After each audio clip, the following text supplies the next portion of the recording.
Hi guys, welcome to my vlog.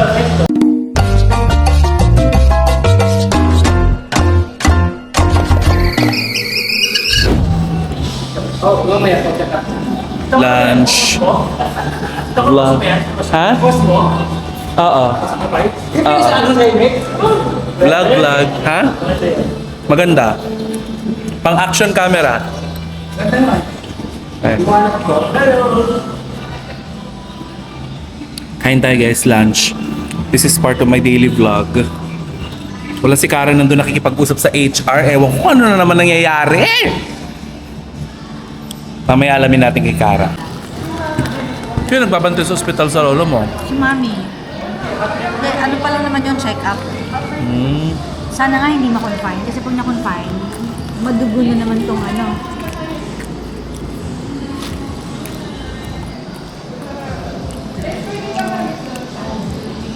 Ano ba yan? Ang taray ni Gandang Kara.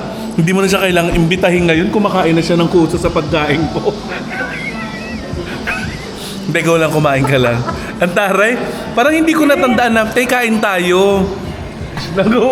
Nag-autopilot na siya ngayon. Alam mo, nakalimutan ko, hindi pala ako kumain sa bahay. Talaga? Dahil pagising ko, sinamahan ko na si Mami magpa-inject ng, nakagat kasi ng pusa. Ano ba yan? Di ba na yung problema? So sinamahan ko. Pag uwi ko naman ng bahay, nasikaso ko si Papa kasi kailangan ko ipag-grab dahil nga pupunta ng ospital. Tapos diretso ko dito. So sabi ko, shit, di ako nakakain. Pero kagabi kumain Pero ka? may ulam naman. Kagabi ko kumain ako. Hindi na rin yan dati. Nakakalimutan ko na. Dapat Diba? nagpapasabi ka. Isa na napapadala ka namin ng pagkain. O dyan yung price oh. Kanya? Buntis to si Bal. Yes. Hindi na kailangan alokin si Gandang Kara. Bumili ako ng pagkain. Patikim lang Inubos niya yung naman. fries. 5 lang kinain kong fries.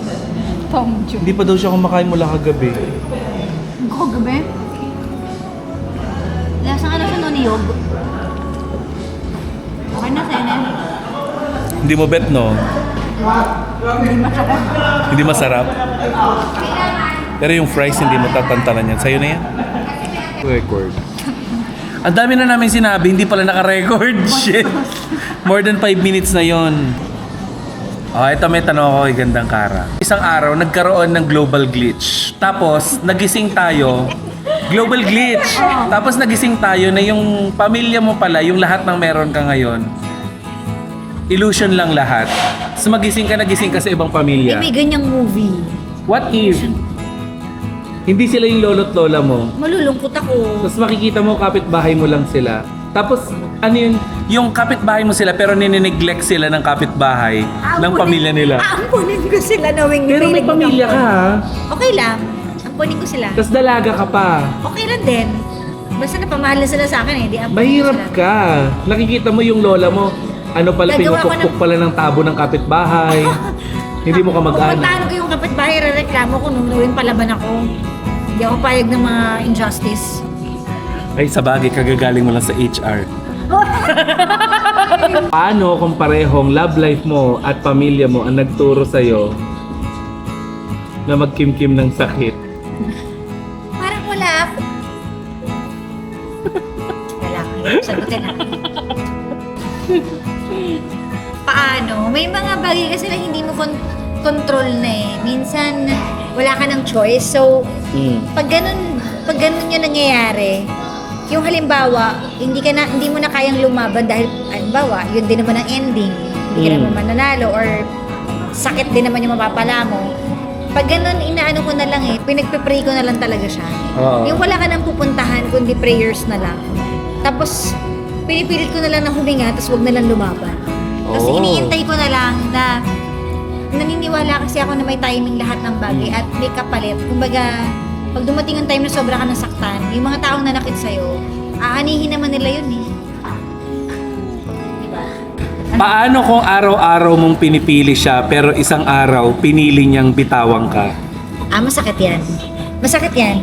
How will you handle it? Na-imagine ko na yun before na yung lagi mong pinipili yung tao, tapos one day, hindi ka pala niya pipiliin. Anong fallback? Masakit yon. Ang iisipin, masakit yon. Pero after the pain, ang iisipin ko na lang doon is baka hindi talaga siya meant for me. Kasi kung meant siya for me, hindi niya hahayaang mawala ako. So, inihanda mo siya para sa ibang Ibig tao? sabihin, pwede, ganun talaga. Kasi, di ba, yung love ko unconditional, pero kung halimbawa man yung love niya for me is conditional, na may katapusan din pala, baka hindi talaga siya yung nilaan for me. Paano kung ikaw ang pahinga niya, pero siya naman ang dahilan ng pagod mo? Ay, ano ba naman yung mga tanong na ganyan? Ah. Well, ang pagod kasi may hangganan yan eh. Hindi mo na pwedeng pigilan yan kapag dumating yung time na yung pagod mo, nag-push sa'yo palayo. Wala na akong magagawa. Pero hanggat kaya pa, ilalaban pa. Pero pag hindi na kaya, may mga bagay na kailangan mo na talaga i-let go. Balik tayo sa lolo't lola. Eto, knock on wood. Ay nako, sinabi na wag negative eh. Wag mong bibigkasin. Kasi Halimbawa may lang, demonyo. halimbawa lang, Wag maiksi eh. lang ang buhay mo. Mas maiksi ang buhay mo kaysa sa lolo't lola. Nauna ako. Oo. Mauna ka. Sino ang pinakahuling tao, halimbawa lang, na-hijack ang Ako pala eroplano papatayin. mo? Uy, wag naman ganyan. Halimbawa lang, na-hijack yung eroplano. Oo. Na-hijack yung eroplano, tapos may isa ka lang na pwedeng tawagan na tao para pagbilinan. Sinong tao yun? Oo. Tapos ganitong setting yung lolo mo nasa ospital. Si Mama. Tapos ano lang siya, hindi dapat ano lang, Hindi kasali? 10 seconds lang yung call. Si Mama talaga. Si Mama. Ano sasabihin mo? Kasi ano siya eh, kumbaga bago kami nabuhay lahat, siya muna eh. So yung pinakamatanda yung tatawagin ko para magbilin, para alam niya kung paano i-guide, lalo na yung mga anak ko, ganon. Mga kapatid ko, ganon. Dahil siya yung pinaka-head eh. Ano Dahil yung sa 10 seconds, ano yung last words mo? maipagpipray mo ko lagi, tapos bahala ka na sa pamilya ko. Naiiyak ka. Naiiyak ka. Huwag mo, pag ako namatay. Uy, magkabalita na. Mabalita na. Last na yan? Yan mo? Ba yan? Ano ka ng tanong? Ethical question. You only have 1 minute to live. Ano yung gagawin ko? Kanino mo i-spend yung 1 minute na yun? Ang hirap. Family. Di ba pwede pagsama-samahin ko? You need to choose isang member lang ng family nyo. 1 minute. Lola. Anong gagawin nyo? Lola ko. Lola mo? Bak? Lola's girl kasi talaga ako. Kumbaga, dahil matanda na siya, gusto ko i-spend sa kanya yung time na yun sa kanya. Kumbaga, maparamdam ko rin sa kanya yung love na binigay niya sa akin nung bata ako. So, kung inalagaan niya ako nung bata pa, gusto ko naman na alagaan siya nung matanda na siya. Kaya, gusto ko i-spend yung 1 minute na yun na may paramdam ko sa kanya yung pagmamahal ko sa kanya. Kung merong isang tao na pwede mong makausap, may device na pwede mong makausap, nasa kabilang buhay na, sino yung tao na yun na gusto mong makausap, pero ang pwede mo lang sabihin sa kanya ay 5 words. Oh, yan Sino yon at anong words ang sasabihin mo? Lolo ko. Sa lolo, mo? ko. Anong words? Sabi ko sa kanya, mahal na mahal kita. Yun na yung masasabi ko sa kanya dahil nung nawala yung lolo ko, wala ako sa tabi niya. Kung meron kang parte ng katawan mo na kung may parte ka ng katawan mo na literally pwede mong ipakain sa member ng family mo, pero ikaw uubos naman ng buhay mo. Pakain? Oo, as in para kang piece of cake. Ah, Huwag mong iliteral, halimbawa lang naman, ganon. pa. Paa. Bakit? Kahit hindi ka makalakad, May wheelchair naman eh. pero ikakabawas ng buhay mo. Ay, hindi, kung may wheelchair naman eh. Basta masaya sila. Talaga? Okay. Papasok si Sisa. Paano kapag mahal ka niya pero hindi sapat para ipaglaban ka niya? Ah? Anong gagawin ko? Parang ako ba yung makakasagot niyan? Paano nga? Paglalaban ko sarili ko. Bahala na. Hindi ko alam eh. Hindi ko masagot. Ano ba? Oy, grabe yung mga sagot ni Gandang Kara, malalalim. May instances ba sa buhay mo na hanggang ngayon ay parang nagigilt ka na hindi mo nagawa para sa family? Ay wala. Lahat ginagawa ko eh. Talaga? Oo, wala akong regrets dahil all out ako eh. Ginagawa ko lahat. Ano ang mas nakakatakot sa'yo? Ano? Yung umiyak yung mga anak mo nang wala ka sa tabi nila? O yung magkasakit ang lolo't lola mo na hindi mo kayang ipagamot sila? Yung hindi ko kaya ipagamot. Kasi yung umiyak, pwede mo naman tumahan eh. Hindi yung iyak is yung level na inaapi sila, yung ganun sinasaktan sila. Pero wala ka sa tabi nila. Grabe naman mga question. Siyempre, hindi pwedeng both. Hindi pwede, isa lang. Siguro yung Two loved ones. paggamot. Kasi yung pareho naman. Pero yung sa paggamot kasi, pag hindi mo kayang ipagamot, syempre life yun eh. Ang usapan nun, buhay eh. Pag hindi mo kayang ipagamot eh. Pero yung emotions, I think, kakayanin naman siguro nilang itawid yun kahit wala ako. At kailangan nilang gawin yun kasi balang araw, mawawala talaga ako sa buhay nila eh. So dapat kaya nilang lumaban on their own. Okay ba yan? Galing na naman ang sagot! In fairness ano yung hindi mo makakalimutan at minsan nagpapaluha sa'yo na advice sa'yo ng lolo't lola mo? Yung Kahit hindi advice, kahit words. na lagi nilang paalala sa'yo. Yung sinasabi nila na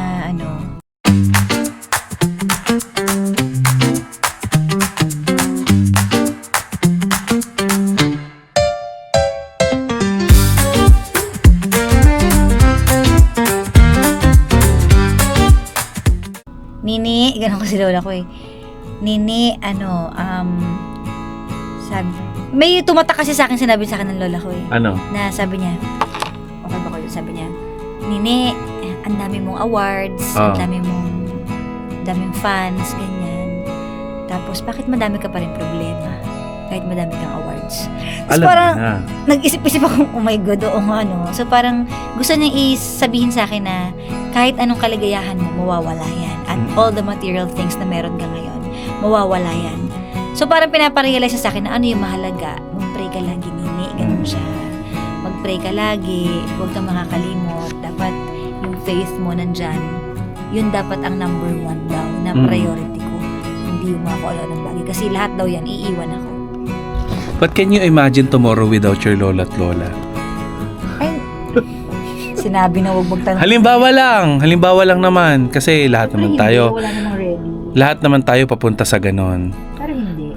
Ayoko. How will you face tomorrow without your lolo? Wala naman tayong choice.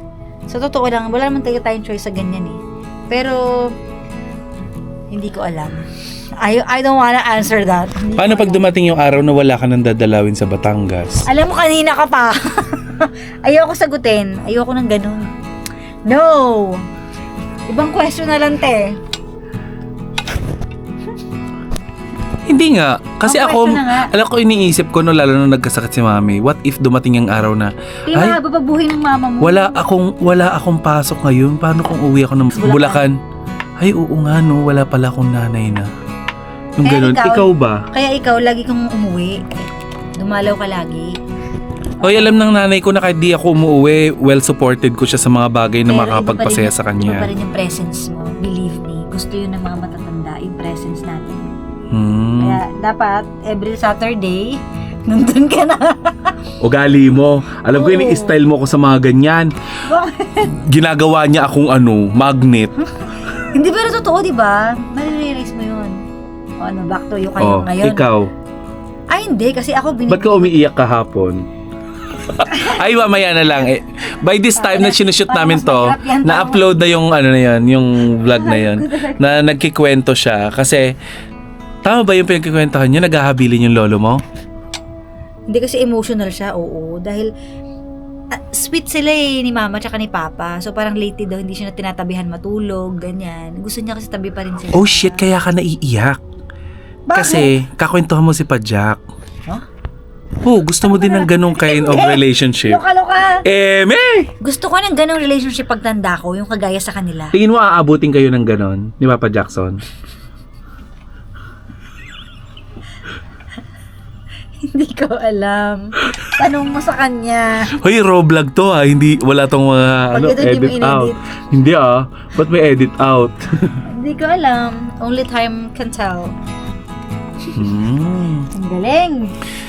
Ay, nako. Anyway, Oh, naka 10 minutes ka na. hindi parang feeling ko, na-realize ko kasi, Ano? the most important thing in life is dapat parang i-hold mo yung sarili mo para nang sa ganun hindi ka mawala. Ano i-hold? Alam mo yung kaligayahan mo.